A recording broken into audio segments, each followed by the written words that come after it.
Olá, meus queridos, estamos de volta. Vamos falar hoje um pouco sobre algumas revoltas que aconteceram no século XVIII. Então, a gente vai iniciar falando sobre a Guerra dos Emboabas. E aí, quando a gente já estiver falando da Guerra dos Emboabas, a gente vai automaticamente lembrar um pouquinho sobre o período da exploração do ouro em Minas Gerais, tá certo? Então, os Emboabas é um termo que foi dado pelos indígenas. Na verdade, era um termo usado pelos indígenas que se chamava as aves os aves dos pés cobertos, perdão. E esse termo foi utilizado pelos paulistas para apelidar os forasteiros, que eles chamavam forasteiros dos portugueses. Então, os paulistas, eles acreditavam que por ter achado a região, explorado inicialmente a região de Minas, eles teriam, dessa forma, mais direitos. Então, os portugueses ameaçavam esses interesses paulistas. Então, dessa forma, acontecia uma divergência, um conflito entre paulistas e portugueses pela exploração de Minas. E a gente observa desde da nossa aula passada que é independente de seja que fosse paulista ou portugueses, a coroa portuguesa, de uma forma geral, ela tinha o interesse de controlar de uma forma muito mais intensa e forte a exploração do ouro. O interesse nós já sabemos, né?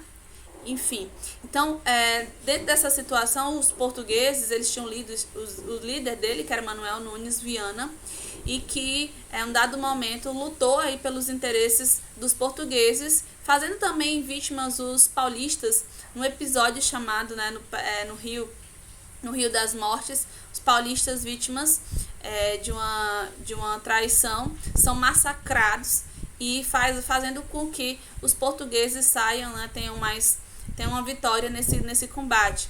Então, dessa forma, após a vitória aí dos portugueses, dos Emboabas, a coroa de Portugal determina a vinda de um novo governador para a região, e fazendo com que a própria região de Minas seja dividida, né, seja criada, na verdade, a capitania de São Paulo e também a capitania de Minas do Ouro. Tudo com o objetivo, com o interesse de intensificar o controle e o domínio português sobre essas explorações. A Guerra dos Mascates. Para falar, inicialmente a gente vai entender o que eram esses mascates. Então, a Guerra de Mascate acontece no início do século XVIII. É uma revolta que acontece em Pernambuco, tá certo? Tem o contexto em Pernambuco. Os mascates eram os vendedores que estavam ligados à metrópole e também estavam ligados ao tráfico negreiro aqui no Brasil. E Recife tinha um grande destaque aí no cenário econômico. Então, a Guerra dos Mascates, ela tem aí como um cenário principal um embate entre os senhores de engenho e os comerciantes, né? Os comerciantes, no caso, os mascates, como eu já expliquei para vocês. Os senhores de engenho, nesse contexto, estavam sofrendo problemas com o preço do açúcar. Então, eles recorriam aos mascates para empréstimos para poder investir e tentar sair da situação de crise. Então, os comerciantes não conseguiam, na verdade, os donos de engenho não conseguiam efetuar esse pagamento aos comerciantes, e os comerciantes tinham um grande interesse aí em se apossar dos engenhos. Então, os donos do engenho lutavam para não entregar aí seus engenhos, sua fonte de riqueza e também de prestígio social para esses comerciantes.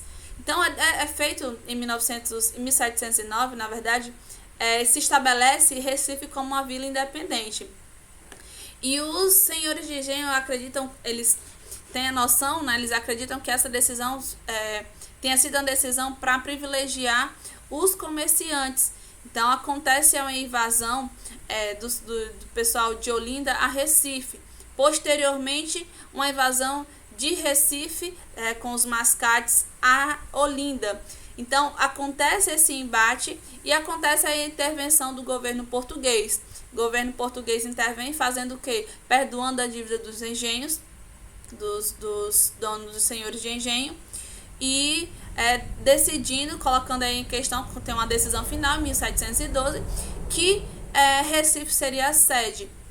Então, aí é dessa forma que o cenário de conflitos entre senhores de engenho e comerciantes encerra no início aí do século XVIII lá em Pernambuco, tá certo? Com essas mudanças, com esses focos de interesse. Em 1720 acontece a revolta de Felipe dos Santos. Essa revolta de Felipe dos Santos, a gente vai fazer uma retrospectiva da exploração do ouro em Minas. Minas Gerais, quando se descobre ouro, muitas pessoas vão para a região de Minas e muitas pessoas não pagam o quinto, o 20, que representa, como nós estudamos, 20% do ouro que era encontrado. Com o contrabando, se colocava nas frutas, se colocava o ouro no cabelo, se colocava o ouro no santo do pau oco, enfim, muitas formas foram encontradas para a prática do contrabando. E observando a prática do contrabando, a coroa portuguesa ela não queria perder, então ela pensava assim, vai ter contrabando, então a gente vai aumentar os impostos. E o aumento dos impostos teve um impacto muito forte em Minas, né? Tanto no preço dos alimentos, enfim. Então, se organizou um movimento contra esse aumento dos impostos e contra também a casa de fundição. Vamos lembrar o que é a casa de fundição. A casa de fundição era onde o ouro era levado e ganhava o selo. 20% do ouro era retirado e ganhava o selo, podendo esse ouro ser andar por toda a região de forma que era um ouro oficial, né? Era o ouro que era o ouro quintado, na verdade. E o líder dessa revolta é o Felipe dos Santos. A reivindicação dele basicamente estava voltada para a diminuição dos impostos e o fim também da casa de fundição. E não foi um movimento que teve forte repressão. E a gente vai lembrar aí do show de horrores, que era um momento em que o tropeiro, na verdade vamos lembrar aí da profissão do Felipe dos Santos, que de grande destaque no momento de exploração do ouro, o tropeiro trazia os animais, o gado da região do sul para a região de Minas, para abastecimento aí da alimentação das pessoas, da grande quantidade que trabalhava na região.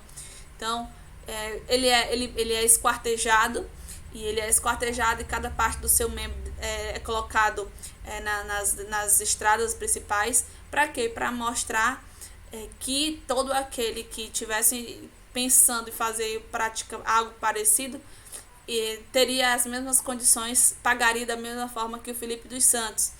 Então, dessa forma aí, mostra pra gente o quê? Mostra pra gente que teve resistência à imposição da coroa portuguesa àqueles que trabalhavam como Felipe dos Santos, que era tropeiro, mas também que tinha apoio dos mineradores, enfim, como uma forma de não pagar esses impostos que eram cobrados. A gente sabe que vai ter a Confederação, a Conjuração Mineira posteriormente, com o intuito de também se livrar desses impostos abusivos que as pessoas que trabalhavam com ouro tinham que pagar à coroa portuguesa.